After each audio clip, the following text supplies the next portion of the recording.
राधे राधे दोस्तों, आशा करती हूँ सब लोग अच्छे हैं। तो दोस्तों आज की वीडियो बहुत ही ख़ास है। हम जन्माष्टमी के लिए कुछ सीरीज़ बना रहे हैं। पार्ट 1 पार्ट 2 हमने ऑलरेडी अपलोड कर दिया है। दोस्तों हम चाहते हैं कि सभी लोग बड़े अच्छे से धूमधाम से जन्माष्टमी मनाएं। जो नया गोपाल जी लाना चाहते हैं और जिनको थोड़ा बहुत नियम इतना पता नहीं होगा, वो भी अपना हमारे ये वीडियो के हेल्प से थोड़ा अपना जन्माष्टमी जो है प्रॉपर तरीके से मना पाए। तो दोस्तों ऐसा नहीं है कि मुझे सब आता है, ऐसा भी नहीं होता है कि किसी को भी सब कुछ आता है। दोस्तों मुझे जितना पता है मैं आपसे शेयर करने की कोशिश करती हूँ, ताकि आप लोगों को ये बात की मदद मिले कि आप जन्माष्टमी बड़े प्यार से धूमधाम से लल्ला का बर्थडे मना सके। तो दोस्तों आज की वीडियो इस बारे में है कि आज हम बताएंगे कि जन्माष्टमी के दिन सुबह से लेके रात की 12 बजे तक जो हमारे लल्ला का बर्थडे होने तक का जो नियम है वो आज हम इस वीडियो में बनाएंगे। और अगले वीडियो में जन्म होने के बाद लल्ला का किस तरह से पूजा किया जाता है वो आएगी। तो बने रहिए दोस्तों, वो पार्ट 4 में आने वाली है पूजा विधि। अभी सुबह से लेकर रात 12 बजे तक का जो नियम है वो मैं आपको बता देती हूँ। तो दोस्तों ध्यान से सुनिए। सबसे पहले जो मॉर्निंग का रूटीन होता है ये बाकी दिनों के जैसे ही सेम रूटीन होता है। इसका मतलब अब लल्ला को सवेरे बड़े प्यार से नींद से उठाइए। उठाने के बाद उनका थोड़ा सा पानी से या किसी चीज़ से, गुलाब जल से उनका मुंह थोड़ा सा साफ़ कर दीजिए और कॉटन के कपड़े से या रूमाल जो भी आपके पास है उनसे मुंह पोंछ दीजिए, क्योंकि लल्ला अभी अभी नींद से उठा है। तो उनको बड़े प्यार से साफ़ करके उनको बैठा दीजिए। उसके बाद आप लगाइए इनको गर्म दूध की भोग। दूध बहुत गर्म ना हो और ठंडा भी ना हो, एक इस तरह का जो मीडियम, जैसे छोटे बच्चों को हम जिस तरह का जितना गर्म दे सकते हैं उतना गर्म दूध का भोग लगाइए। अभी लल्ला को थोड़ा भोग लगाने के बाद 10-20 मिनट या हाफ एन आवर तक आप ऐसे ही उनको बैठा के रखिए ताकि वो अपना सुबह का नाश्ता कर ले। ये होने के बाद सुबह सुबह उनको नहलाना रहता है। तो सबसे पहले आज जन्माष्टमी जिस दिन होगी, मतलब अब जन्माष्टमी के दिन के लिए ये वीडियो मैं खास बना रही हूँ। तो जन्माष्टमी के दिन आप इनको पंचामृत से स्नान करवाइए। पंचामृत बनता है दूध, दही, घी, शक्कर, मधु से।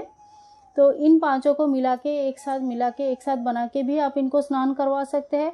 स्नान की विधि भी हम जो है वीडियो कोशिश करेंगे अपलोड करने के लिए।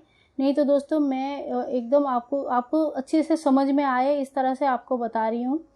तो आप एक पात्र में दूध, दही, घी और चीनी, शक्कर मिक्स करके भी पंचामृत बना सकते हैं, अलग अलग रख के भी बना सकते हैं, और इन पांचों चीज़ों से इनकी नहलाना होता है। इस दिन की खास रहता है पंचामृत के साथ तुलसी के पत्ते डाले जाते हैं। तो दोस्तों आप पंचामृत में तुलसी के पत्ते डालना बिल्कुल ना भूलें। हमारा लड्डू बाबू का जिस दिन बर्थडे होता है, हमारे लड्डू बाबू का जन्माष्टमी के दिन जो पंचामृत स्नान होता है उस दिन जो है इनको तुलसी के पत्ते डालना बहुत ज़रूरी होता है। उनको नहलाने के बाद उनको अच्छे से साफ़ कपड़े से पोंछे, साफ़ करके उनको श्रृंगार करें। जन्माष्टमी के दिन दोस्तों सबसे येलो कपड़े का यानी कि पीला रंग का बहुत ही महत्व होता है। सभी लोग कोशिश करते हैं कि इनको या तो जन्म के बाद या तो मॉर्निंग में जब हम श्रृंगार करते हैं उसी वक्त येलो कपड़ा पहना जाए। आप दोनों टाइम येलो पहना सकते हैं, चाहे तो जन्म के बाद हल्का येलो कपड़ा पहना सकते हैं, वो हम बाद में आएंगे। सबसे पहले मॉर्निंग में आप उनकी हेवी श्रृंगार कर सकते हैं। आप उनको मुकुट धारण करवाइए। हेवी कपड़े अगर आपने पसंद करके लाए हैं तो मॉर्निंग में वो धारण करवाइए। सारे ज्वेलरी और जो उनका कंगन, कमरबंद, पायल और हार, छोटे हार, बड़े हार, कान के, और जो भी आप उनके लिए श्रृंगार लेके आए हो, इत्र वगैरह सब कुछ लगा के उनको बहुत ही सुंदर राजा की तरह सजाइए। और इनको चाहे तो आप मॉर्निंग में झूला भी झूला सकते हैं। तो मॉर्निंग की पूजा बाकी दिनों की तरह ही होता है। अभी इस वक्त तक मॉर्निंग के भोग लगाइए, इनकी आरती कीजिए, और ये काम सुबह सुबह ही हो जाना चाहिए। तो दोस्तों एक बार सुबह का इनकी आरती भोग का सारे श्रृंगार होने के बाद इनको दोपहर को भोग लगाया जाता है। दोपहर को आप इनको भोग में कुछ मिठाई दे सकते हैं, फल दे सकते हैं, अगर आप दाल चावल बना रहे हैं तो वो भी दे सकते हैं। तो इस तरह से इनकी दोपहर की भोग लगाइए। फिर इनको शाम की, जो लोग दोपहर को इनको सुलाते हैं तो दोपहर को इनको सुला दे, जो लोग नहीं सुलाते हैं दोपहर को तो वो उनको भोग लगा के उनको पर्दा कर दे ताकि ठाकुर जी थोड़ा विश्राम कर ले। इसके बाद शाम को इनको फिर से आपको भोग लगाना है, नाश्ता देना है। तो नाश्ता में फिर से आपने कोई लड्डू या नमकीन या फिर कोई फल फ्रूट्स, माखन, मिश्री, ये सब भोग में लगा सकते हैं। आप उनको शरबत भी दे सकते हैं। ये इस तरह का भोग लगाने के बाद शाम को 7 बजे तक इनको दोबारा एक बार भोग लगा सकते हैं, या तो फिर आप अगर शाम को ही ज़्यादा भोग लगा दिए तो उतना ही उनको भोग लगता है। शाम को 7 बजे के बाद इनकी अब जो है सारे श्रृंगार जो आपने करके रखा है, ये सारे श्रृंगार को थोड़ा सा उतार के साइड में रख दीजिए, हल्का पोशाक पहना के इनको सुला दीजिए। 7 बजे के बाद इनकी पूजा नहीं होती है, इनको सुला देने पड़ता है। और इनको अभी जो है हम इस तरह से सुलाने के बाद हम जन्माष्टमी की तैयारी कर लेते हैं, इनकी जन्म की तैयारी कर लेते हैं। तो इनके जन्म के लिए हम दोस्तों छोटे लड्डू गोपाल जो होते हैं उनकी जन्म ककड़ी से होता है।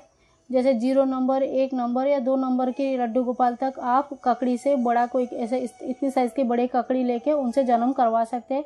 ककड़ी को फोड़ के उनके अंदर गोपाल जी को सुला के रख दीजिए और इनको 12 बजे फिर हम वहाँ से जन्म करवाएंगे। और कोई इनको जो थोड़ा बड़े 4 नंबर, 5 नंबर, 6 और 7 नंबर तक अगर लड्डू गोपाल है या 8 नंबर तक के भी लड्डू गोपाल है तो इनको बड़े तो तरबूज के अंदर रख के तरबूज को अंदर से खाली कर दीजिए। लड्डू गोपाल जी को इनके अंदर सुला के फिर तरबूज का वो छोटा सा पार्ट जो आप काटते हो उसको बंद करके उसके अंदर रख के फिर सुला दीजिए और 12 बजे इनकी जन्म करवाना होती है। उससे भी बड़ा लड्डू गोपाल होगा तो फूलों के अंदर सुला कर जन्म करवाइए। ये दोस्तों मैंने पार्ट 1 वीडियो में भी शेयर किया है, आपने मिस किया है तो जन्माष्टमी की तैयारी पार्ट 1 देखना ना भूलिए, उसमें मैंने ये सारी बातें बताई है।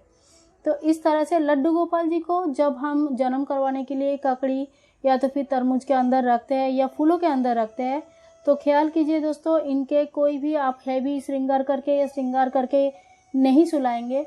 बच्चा जब आता है तब वो कोई श्रृंगार करके नहीं आता है, जब वो जन्म लेता है तो कोई श्रृंगार के साथ जन्म नहीं लेता है। तो उनको आप उनके खाली जो उनके विग्रह है उन विग्रह को इनके अंदर काकड़ी के अंदर या तो फिर जो आपका तरबूज है उनके अंदर रखना है। उस वक्त इनको कोई पोशाक, कोई श्रृंगार, कोई माला या किसी भी तरह का श्रृंगार ना करें। 12 बजे तक आप अपनी जन्माष्टमी के भोग तैयार कर लीजिए। उससे पहले जब तक हमारे लड्डू बाबू सो रहे हैं तब तक आप अपने लड्डू गोपाल के लिए जो भी भोग आप अगर 56 भोग बना रहे हैं तो 56 भोग या जितने भी भोग आप बना रहे हैं, जितने भी आप बना सकते हैं या आप बनाना चाहते हैं तो उतने भोगों का बंदोबस्त कर लीजिए। दिया बत्ती रेडी करके रखिए, इनकी झूला या पालना रेडी करके रखिए। दोस्तों अगर आप नया ले रहे हो तो मेरे हिसाब से अगर मेरी मानोगे तो आप पालना ले लो। जन्माष्टमी के दिन पालना बहुत अच्छा रहता है, पालने में बैठाना काफ़ी अच्छा रहता है। अगर झूला पालना कुछ नहीं है तो आप हाथों से झूला सकते हो। तो इस तरह से आप तैयारी कर लो। जन्माष्टमी के जो आपके जो सामान का लिस्ट है टोटल कितना क्या क्या सामान चाहिए उसका भी एक वीडियो नेक्स्ट आने वाले हैं। तो टोटल लिस्ट का हम वीडियो एक आपको दे देंगे, एक बता देंगे कि आपको क्या क्या सामान चाहिए जन्माष्टमी के लिए। तो सारे जुगाड़ करके आप तैयार रखिए। 12 बजे तक लल्ला का बर्थडे है, उससे पहले पूरी तैयारी हो जानी चाहिए। अब 12 बजे लल्ला का बर्थडे होता है, जब जैसे ही 12 बजता है तो हम उनको ककड़ी से या तो फिर तरबूज से वहाँ से निकालते हैं और ऐसा माना जाता है कि कान्हा का वो जन्म हुआ। और ककड़ी का जो लास्ट में डंठल रहता है या तरबूज के लास्ट में अगर डंठल रहता है, अगर नहीं भी रहता है तो लास्ट का पार्ट थोड़ा सा आप काट दीजिए। इससे जैसे माँ के साथ बच्चा माँ से अलग हुआ और धरती में पैदा हुआ ऐसे माना जाता है। तो इस तरह से हमारे लड्डू बाबू का जन्म होता है। जन्म होने के बाद आप इनको पंचामृत स्नान करवा सकते हैं। मतलब अगर साथ में जैसे मॉर्निंग में हमने पूजा स्नान करवाया था उसी तरह से शाम को भी 12 बजे के बाद पंचामृत स्नान होता है। चाहे तो आप 5 पंचामृत एक साथ करके भी 5 चीज़ें स्नान करवा सकते हैं, अलग अलग भी कर सकते हैं, चंदन से स्नान कर सकते हैं। तो एक चीज़ ध्यान रखिए दोस्तों, अब जो हमारे लड्डू बाबू की पूजा होगी ये अभी लड्डू बाबू का अभी जन्म हुआ है। तो अब इनको हैवी मेकअप, हैवी पोशाक से आप थोड़ा सा अपने आप को दूर रखिए। मतलब कहने का मतलब ये है कि बच्चे हैं और इनको जो आपका सजाने का मन था, जो इनके लिए अपने हेवी पोशाक, हेवी ड्रेसेस लिया था, इसीलिए मैंने कहा था कि आप मॉर्निंग में उनको इस तरह से सजाओ ताकि आपने जो भी ड्रेस लिया, जो भी सजाया, वो उनको सजा सको अच्छे से। लेकिन 12 बजे के बाद जब इनकी छोटे से बाबू का जन्म होता है तो इनको थोड़ा सा हल्की फुल्की ड्रेस पहनाओ, जो पहन के छोटे बच्चे खुश रहते हैं। पगड़ी के जगह आप पग यूज़ कर सकते हो, अगर पगड़ी भी यूज़ करना है तो हल्का पगड़ी यूज़ कर सकते हैं। तो और मोर पंख वगैरह पगड़ी में लगा हुआ हल्का पगड़ी यूज़ करें। तो इस तरह से, जैसे कि लड्डू बाबू थोड़ा अभी जन्म लिया है तो उनको थोड़ा कंफर्टेबल फील होना चाहिए। आप जन्म होने के बाद इनको खिलौना दे सकते हैं। आप जो इनको खिलौना आपके लिए लाए हैं वो सजा सकते हैं। चावल का डेड़ी बना के उसके ऊपर खिलौना से सजा के सुंदर से सजा सकते हैं। और फिर इनकी जो है एक बार तैयार होने के बाद, पंचामृत स्नान होने के बाद, पोशाक पहनाने के बाद इनकी पूजा होती है। पूजा करने का बहुत लोग आरती कर लेते हैं और इनका सिर्फ आरती कर लेते हैं और उनका थोड़ा बहुत पूजा कर लेते हैं और फिर इनको झूला में बैठा देते हैं सीधा। पूजा का भी बहुत बड़ा नियम है दोस्तों। आप 5 चीज़ों से पूजा कर सकते हैं, 7 चीज़ों से पूजा कर सकते हैं। इसको पंचोपचार, सप्तोपचार और द्वादश उपचार और चाहे तो आप 16 चीज़ों से पूजा कर सकते हैं, 38 चीज़ों से पूजा कर सकते हैं। जैसे जैसे आपकी क्षमता है, जैसे जैसे आप पूजा करना चाहते हैं उस तरह से आप पूजा कर सकते हैं। तो दोस्तों, घर में हम लोग जब छोटा करके पूजा करते हैं तो 5 धूप, दीप, नैवेद्य और पोशाक आदि अलंकार से पूजा करते हैं। तो इस तरह से हम उनको एक एक चीज़ें अर्पण करते हैं। पूजा करने के टाइम पे हम इनको एक एक चीज़ें अर्पण करके उनका पूजा करते हैं। पूजा का विधि जल्दी ही मैं अपलोड करूँगी, तो बने रहिए दोस्तों पूजा का विधि के लिए। और 12 बजे तक का जो आपका नियम होगा ये ऐसे ही है दोस्तों। साधारण तरीके से जन्माष्टमी बहुत ही अच्छी तरीके से मनाया जा सकता है, बहुत बड़ा नियम नहीं होता है। अगर आपने ध्यान किया होगा तो देखिए, पूरा दिन में आपने अलग से जन्माष्टमी के लिए खाली पंचामृत स्नान और उनको अच्छे से श्रृंगार करवाया है और उनके लिए खास और अलग से कुछ नहीं किए है।